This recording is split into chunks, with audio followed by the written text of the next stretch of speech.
Hi, everybody. Welcome. Welcome to Scale Without Chaos. This is the first episode. I'm so excited because this is something that I've had in my mind for a while, trying to figure out how and when, and I guess if I really wanted to do a podcast. I feel like there are so many podcasts out on the market right now that do a really good job, honestly, of kind of summarizing what's going on and how to and offer a lot of really great insights to business professionals.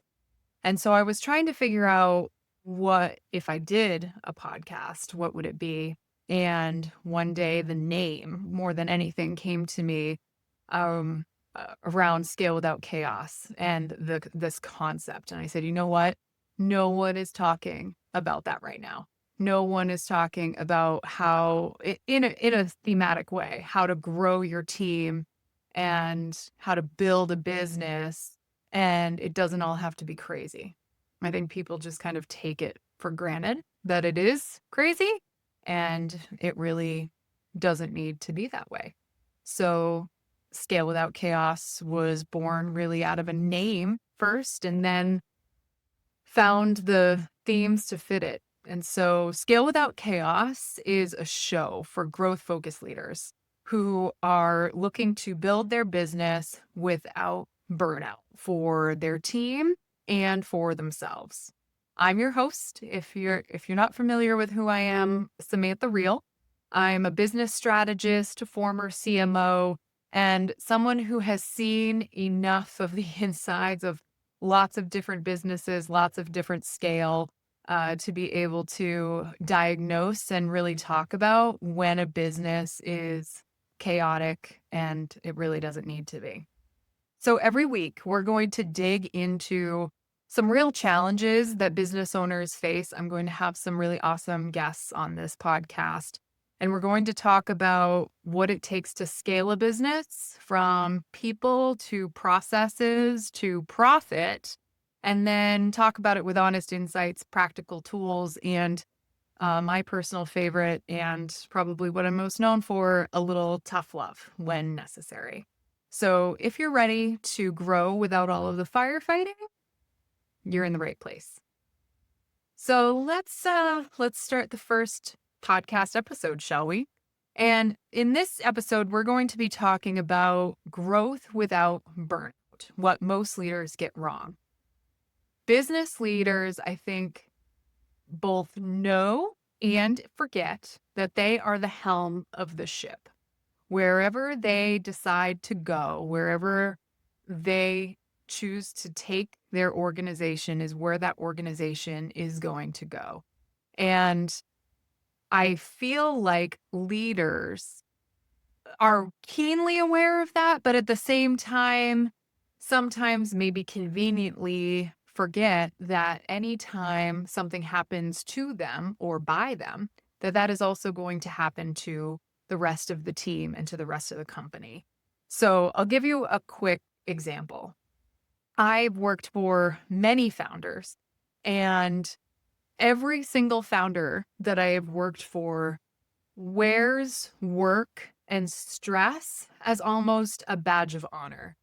Most recently, I think people have started to bring to light the fact that that doesn't need to happen. You don't need to be constantly stressed. But in the early 2000s, everyone was talking about, oh, we're in startup mode and this is just how it is. Or, oh, it's agency life. You just need to be this way. And wearing hustle like a badge of honor is really going to get you nowhere. It's going to get you missed dinners with your family. It's going to burn yourself out, going to raise your anxiety levels to a point where you react maybe in ways that you shouldn't. And it's just going to stress out your team. There is really no reason to be completely and utterly burned out. And it's funny to me because it's completely preventable.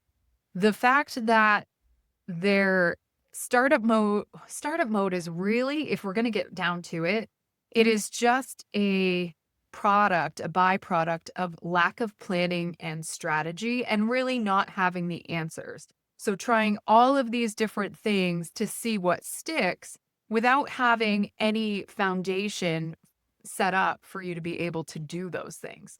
So you can't just go out and try this thing or try this thing because it feels like a rip and replace every single time. There is nothing there to ground you and to ground your team. So that's really what startup mode is. It's an excuse for being able to do that. And there is a difference. I think people think of whenever I start talking about chaos, I have a lot of people say, well, there are things that are urgent. And I completely agree with that. There are things that are urgent in business. There are always going to be things that are urgent. You're going to have those fires sometimes. But if you are constantly stuck in a state of firefighting, putting out issues for different members of your team and just bouncing from one meeting to the next every day, that is a lack of strategy. That is a lack of planning. That is a lack of people, processes, and systems. Somewhere in there, there's an issue that's causing you chaos, maybe multiple issues that's causing you chaos. And it doesn't have to be that way. In fact, you can fix them most of the time pretty easily. With one or two small changes, your problems go away. And it's funny because people won't slow down to take the time. They'd rather kind of live and thrive in the chaos as opposed to stopping and fixing the problem.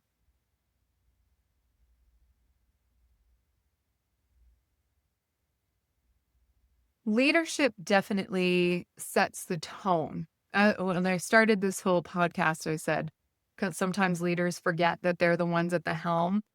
If you are always on, your team is always going to be on. Sometimes it's necessary. There's always seasons of business growth where it is required that you spend a lot of time on email, answering phone calls, jumping from meeting to meeting. That does happen.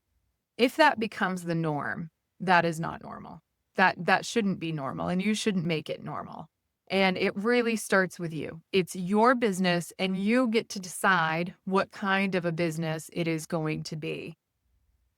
Leaders, most of the time, will justify burnout by saying, it's just for now. Once we get through this thing, once we get through that thing, everything will ease up a little bit. I just need some space once I get through this. I have a message for you. If you don't make changes, that is not going to happen. You can't wait for an external source or an external thing or a benign thing to just come and save you. There's no way. It's just not going to happen. I think any leader who has been through maybe a startup, an exit, anything like that will know it is just constant. It's just moving from one problem to the next until you make a conscious effort to stop it, to actually put the time in and to slow down. So let's talk a little bit about, we talked about chaos. All business is in chaos. What is the process? Or sorry, we talked about all business is in chaos. So what is the antidote? What's going to fix all of this? And honestly, why did I start my business in the first place if there's so much chaos, and how can we fix it? My first statement to you is you don't need bureaucracy, you need clarity. When things get messy, people tend to kind of play games, and they tend to spend a lot of time thinking about, well, do I need to work this person or that person? Or how do we make this happen for this? Or how do I get these resources? There's a lot of games that are played, and you don't need that. You need a clear strategy. You need everyone on the same page, and you need to get your team rowing in the same direction. So how do you do that?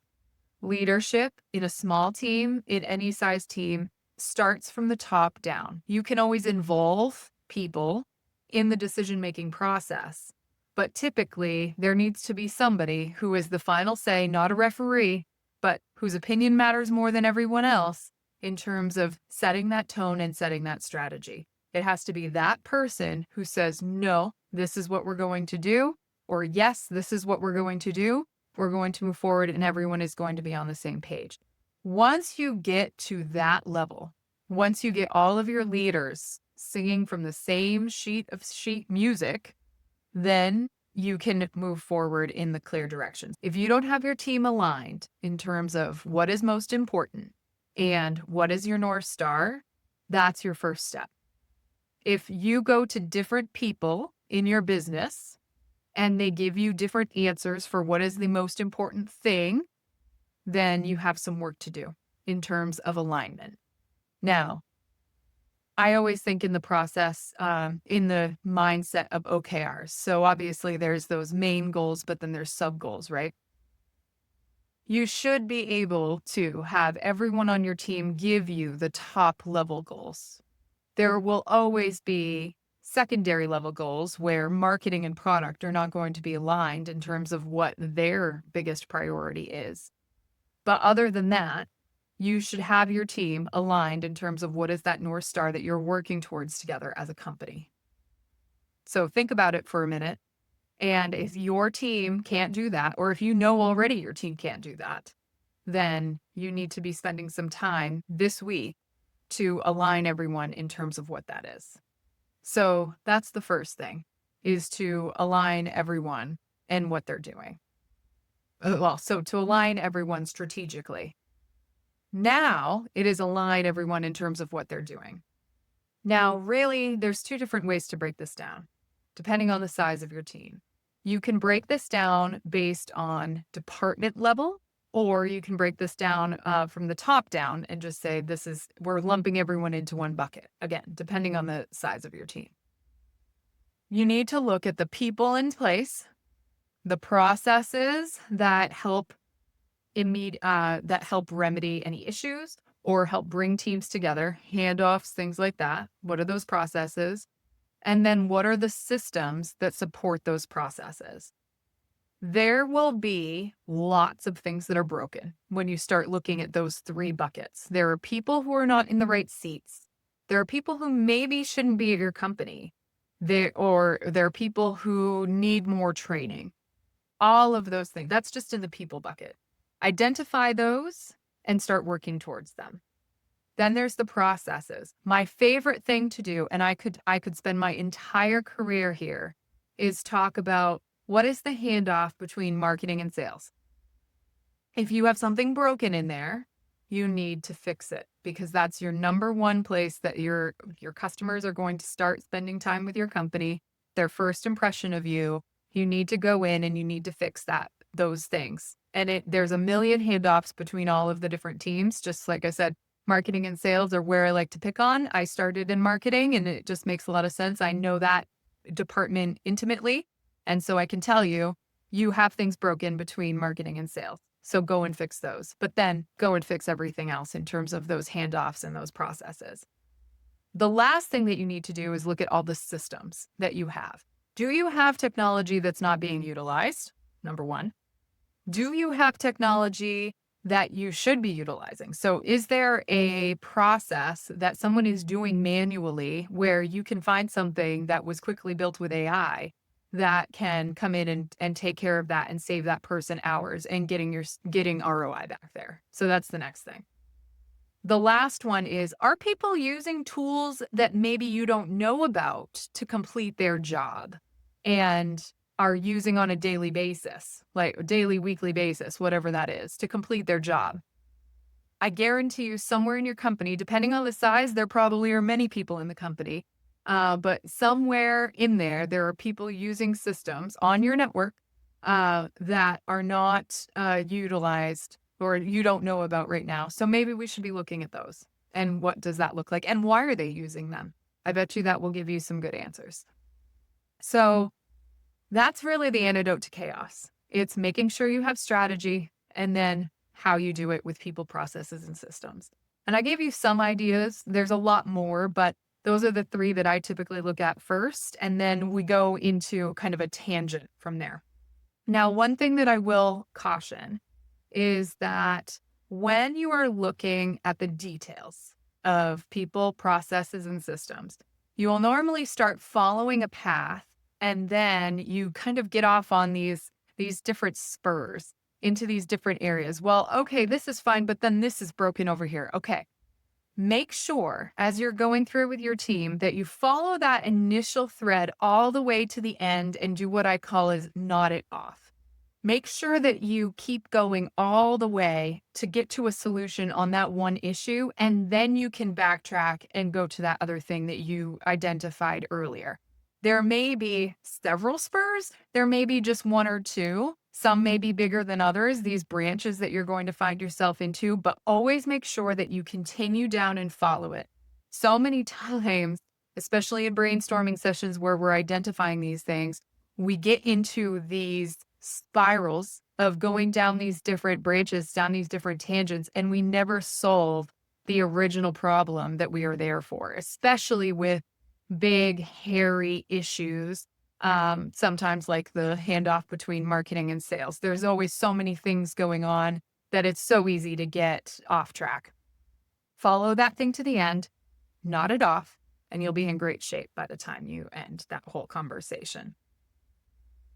So now that we've talked about what is chaos, we've talked about how to fix it, let's start talking about how to redefine what healthy looks like. So what you can achieve, what you want to achieve as part of your business. You can grow without being in a constant sprint mode.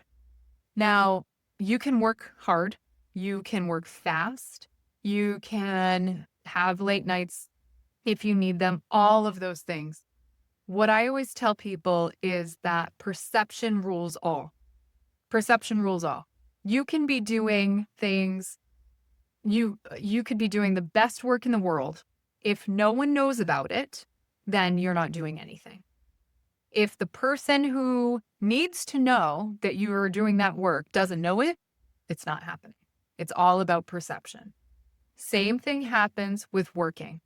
If people are working and the work feels hard, everything feels difficult. It could be the simplest thing on the planet, but if it feels difficult, it will be difficult.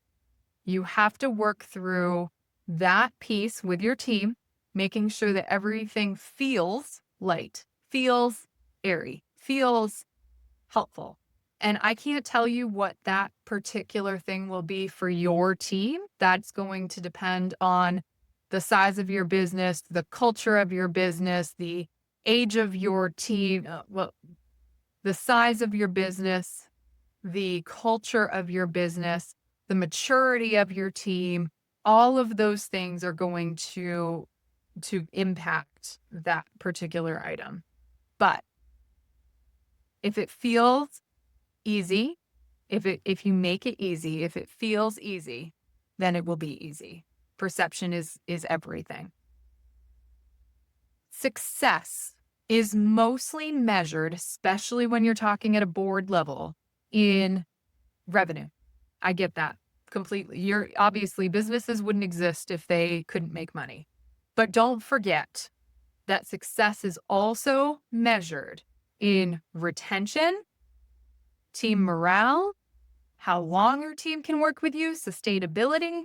There's a lot of other factors that come into play when people talk about a business that is going to be built for success. So please consider that. I understand that money is important. I do. I certainly would not have a career if I wasn't talking to businesses that were making money. That's my goal, is to help them scale, but not at the expense of your team. And there are other ways to measure success. The last thing I want to talk about in terms of redefining healthy growth is that sustainable businesses are built with focus and process, not just ambition. Ambition will get you off the ground and it will move mountains and it will get those first few rounds of funding. Ambition will get you started. Ambition typically doesn't have the legs to grow you. It doesn't have the legs to scale.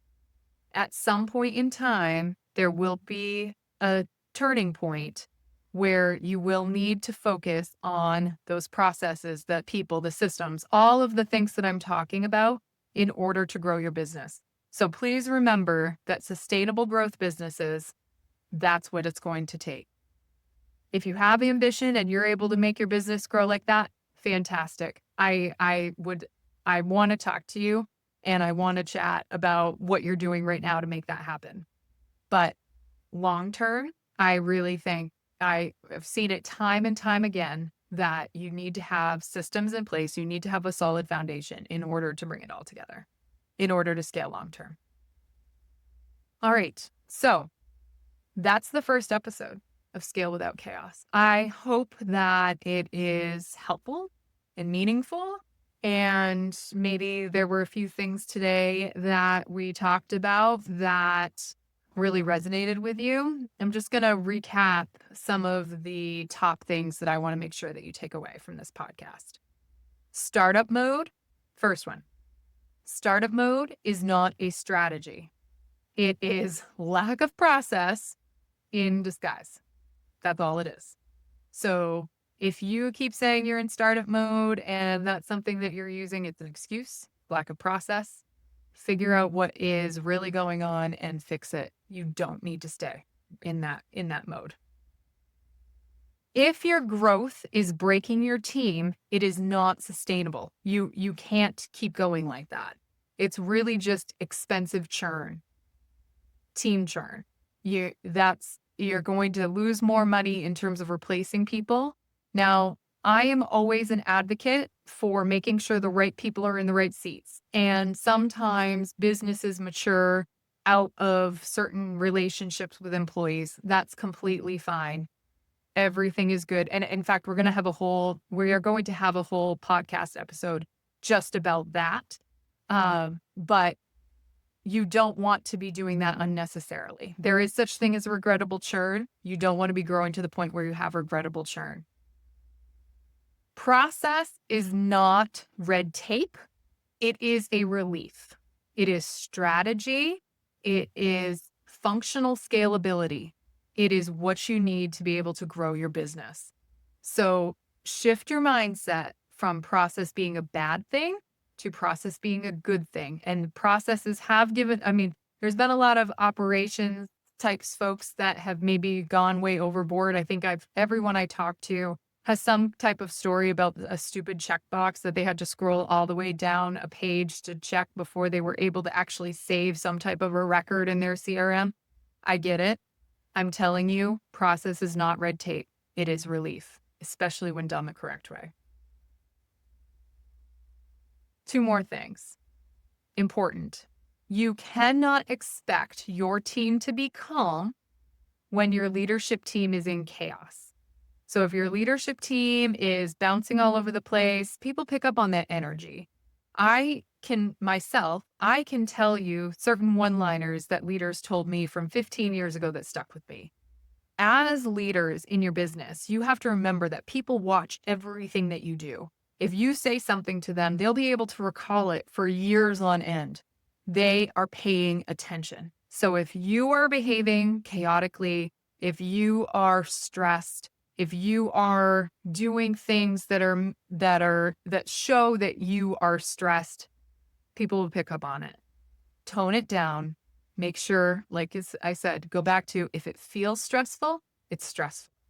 Please try and make it less stressful. And then the last thing, going back to my final point, sustainable businesses are built on clarity. They are not built on adrenaline.